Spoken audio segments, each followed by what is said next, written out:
7 ways to improve your listening skills. Listening skills affect every aspect of our lives. Improving your work and personal life by learning how to listen better. If you can develop the art of listening well, you could stand to improve every area of your life. Be that professional, academic, social, or personal. In this video, I will cover why listening skills are so important, why they are difficult to cultivate, how to improve them, and how to listen mindfully. Yeah, you're right, it's me again. Welcome back to the channel, English with Fasha. So, without waste of time, if you're ready, just keep up with me and let's find it out! Communication is important to everyone, whether it's your friend, family, coworker, or even the random strangers you interact with during your day. However, different people communicate differently, and it's important to understand these differences. So, how can you improve your active listening skills? Number 1, consider eye contact. Holding someone's gaze can feel like hitting a moving target. Someone's talking to you, but you're looking around the room, checking your phone, or staring at your screen. In many cases, the speaker may only have a small part of your attention. You don't want to make the speaker have to ask you to look at them as if you were a child. In most Western cultures, eye contact is a fundamental part of good communication. Bear in mind, though, that in cultures such as Japan and Korea, it can come across as forceful and rude.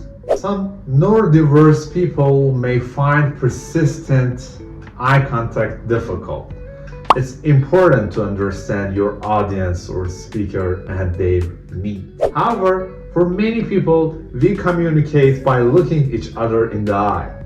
That's not to suggest you can't converse across the room. But if it goes on for too long, one of you will get up and move in order to hear the other properly. Turn to face your conversation partner out of politeness. Remove all papers, books, phones, and other distracting items. Look at your partner, even if they're not looking at you. Shyness, uncertainty, embarrassment, guilt, or other feelings, as well as cultural taboos, can prohibit certain people from making eye contact in particular situations. You can forgive them, but for your part, stay attentive. Second one, be alert, but not intense. Now that you've made eye contact, relax into the conversation.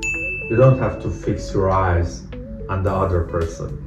In fact, being too attentive or intense can unsettle the speaker. Although, again, some people may need this regular contact to follow the conversation. Overall, it's useful to pay attention in a way that suits you.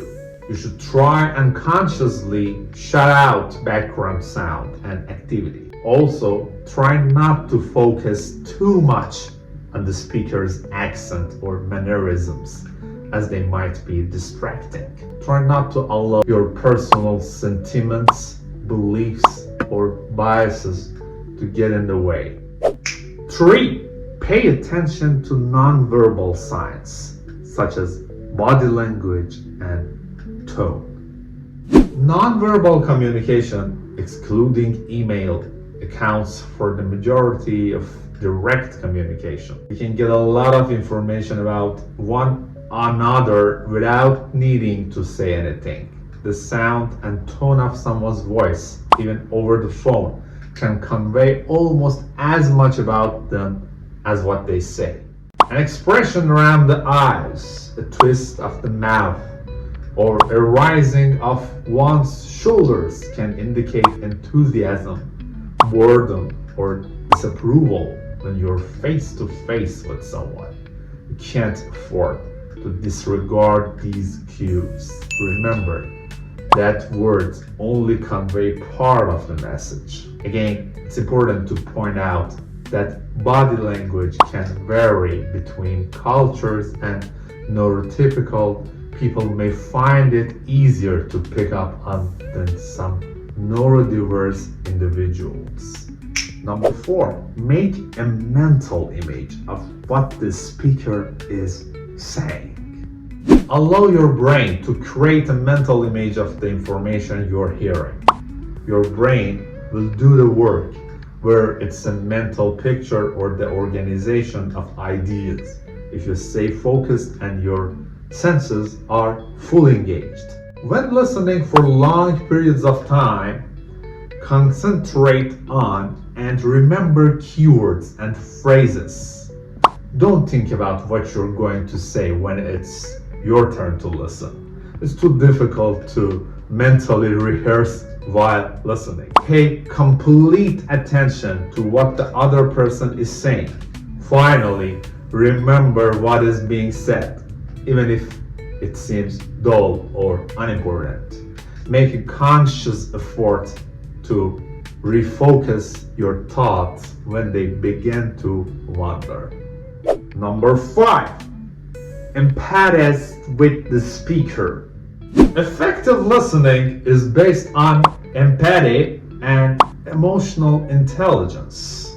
You're a good listener if you're sad when the person you're talking to displays sadness, glad when they express happiness, and fearful when they express their concerns.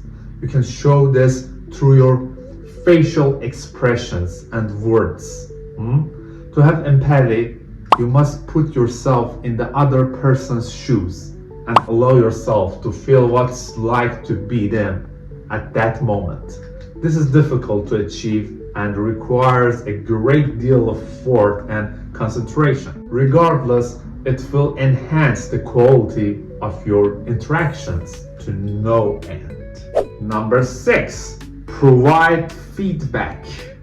Reflect the speaker's emotions to demonstrate that you understand their point of view. If the speaker's emotions are masked or unclear, it's occasionally important to repeat their message to ensure you have understood. Simply nod and demonstrate your understanding with appropriate facial gestures and well-timed noises of assent. You need to show the speaker that you're following their train of thought rather than daydreaming while they are speaking to you. Always double check your understanding of interactions in task situations, whether at work or at home. The last but not the least, keep an open mind. Listen without casting judgment or mentally evaluating what the other person is saying. Feel free to be uncomfortable if what they say makes you uncomfortable, but don't engage in internal discourse, such as formulating a riposte or comparing the speaker to others. As soon as you indulge in judgmental thinking, you have diminished your value as a listener. Listen without jumping to conclusions. Keep in mind that the speaker is expressing their inner thoughts and feeling through words. You have no idea what those feelings and ideas are. The only way to learn is to listen. So guys, this is the end of this video. I hope you enjoyed it and understand it well. Don't forget to suggest my channel to the ones who are interested in learning English. And needless to say, if you like this video, please hit the like button for me. You can leave me a comment below. And for the last but not the least, don't forget to hit the subscribe button for me.